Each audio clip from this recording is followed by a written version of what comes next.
दाई। कतका तोर महिमाला गावो हाय मोर शीतला माई। कतका तोर महिमाला गावो हाय मोर विंध्यवासिनी। तो दुआर में मैं है आए तोर चरण में पाँव पखारे। तो दुआर में मैं है आए तोर चरण में माथ नवाए। ते हावस जग सुंदरी हाय मोर महामाई। ते हावस जग सुंदरी ओ दाई दुर्गा माई। कतका तोर महिमाला गावो हाय मोर शीतला दाई।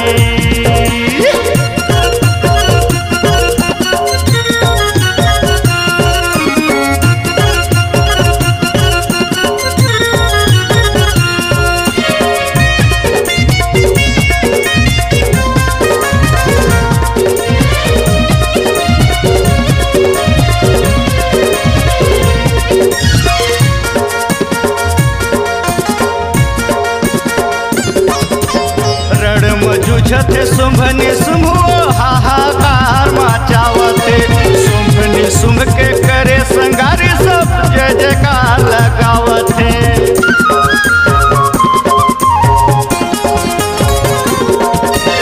रण में जूझते शुंभनि शुंभो हाहाकार मचावते। शुंभनि शुंभ के करे संगारी सब जय जयकार लगावते। मैं आशा लेके आए मैं पान प्रसाद पाए। मैं आशा लेके आए मैं पान प्रसाद पाए। ते हावस जग मोहनी दाई दुर्गा माई। ते हावस जग मोहनी माई दुर्गा रानी। कतका तोर महिमाला गावो हाय मोर दुर्गा दाई।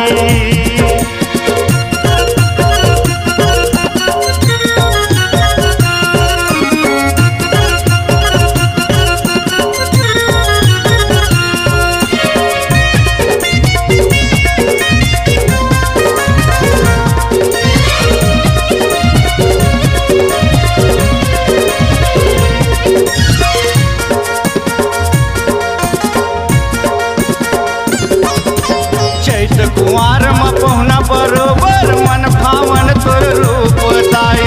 संगे संग लंगुरुआ नाचे मन हरे सावे मोर दाई।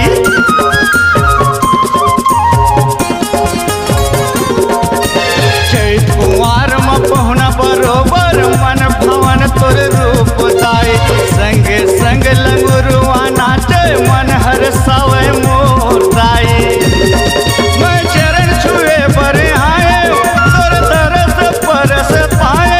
मैं चरण छुए बरे आए तोर तरस परस पाए। ते ओढ़े लाली चुनरिया ओ मोर जग महतारी। ते ओढ़े लाली चुनरिया ओ दाई जग महतारी। कतका तोर महिमाला गावो हाय मोर दुर्गा दाई। कतका तोर महिमाला गावो हाय मोर वैष्णव रानी। कतका तोर महिमाला गावो हाय मोर दुर्गा भवानी। अरे कतका तोर महिमाला गावो हाय मोर धुंधी दाई। हाय मोर अंडधरी दाई। हाय मोर घटा रानी। हाय मोर चंडी माई। हाय मोर शेरवाली। अगर आप अपनी आवाज को एक नया आयाम देना चाहते हैं तो चले आइए मल्टी ट्रैक डिजिटल रिकॉर्डिंग के लिए संपर्क करें HK म्यूजिक कंपनी, कोटा डबरी, चांपा, छत्तीसगढ़।